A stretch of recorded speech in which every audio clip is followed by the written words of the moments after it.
Hey everyone, this is Ayman and today I'm going to be going through a trade I have taken this week on AMD. It's a trade on a pinpoint strategy, and as you know, a pinpoint strategy is a strategy where I'm trying to buy the dip closer to the level of a support, or where I try to go short on a stock closer to a level of resistance.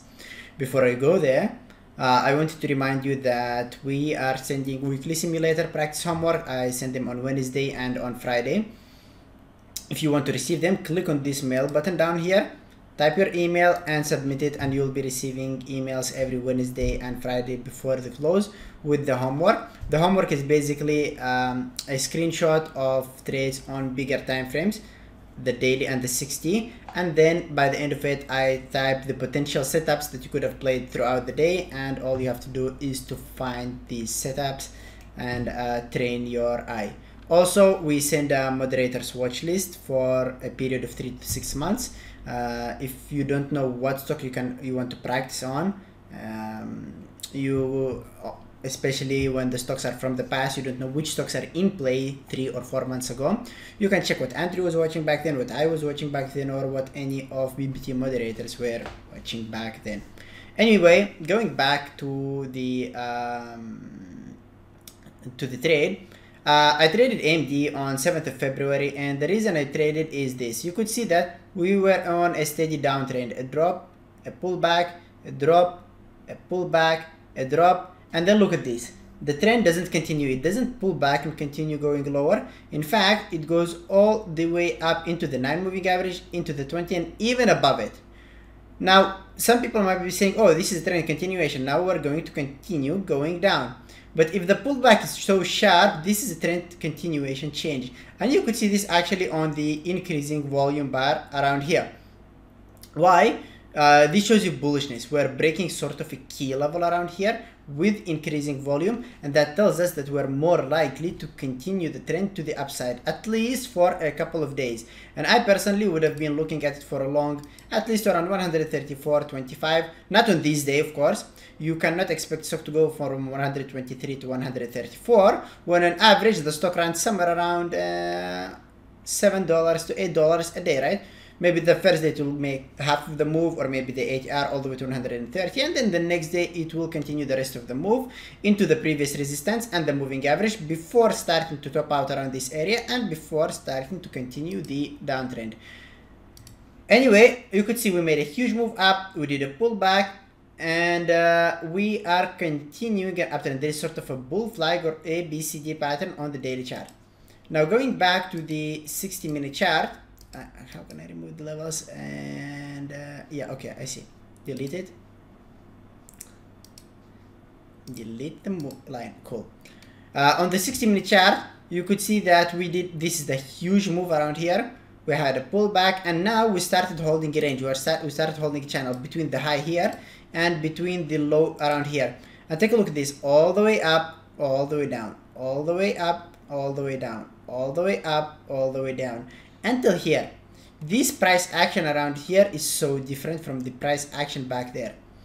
There was no clear consolidation closer to the breakout for 2 or 3 days, right?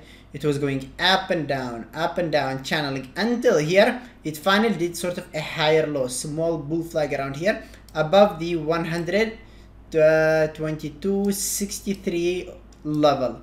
That was the key level I was interested in. Previous day closed green, which tells me that today we are more likely to be long or continue the trend to the upside. 60-minute, there is a wide range where we're finally making a potential bounce level around here, or a higher low wave for the break of the high. And the overall trend, it's telling me that we are more likely to continue going higher, at least into the previous retest area, which is 134. I do not want to go all the way to 134, but I want to have at least some room closer maybe to 2 days ago high. Now the level that we have marked, as we mentioned, is 122.63. There is the pre-market low.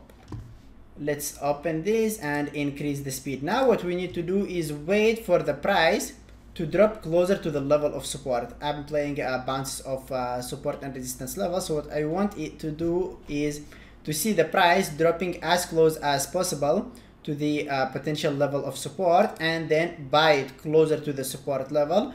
Some are telling me, Eamon, why don't you wait for the level to be touched and then buy it exactly at the level? The reason is sometimes it just doesn't reach it. It gets closer to it and then it bounces, right? I know for a fact that I want my stop loss to be below a level.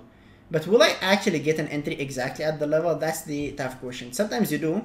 And when you do, that's actually really beautiful because you can enter with your original size, maybe with, for example, 20 cent stop loss, 30 cent stop loss. In AMD, I love my supposed to be around 30 cents on average, 20 to 30 cents on average, just to avoid slippage. You could see that even with 10 times speed, you will not have a huge slippage. You can exit at 20 cents to 30 cents loss. And with 1 time speed, it's way easier to manage the risk.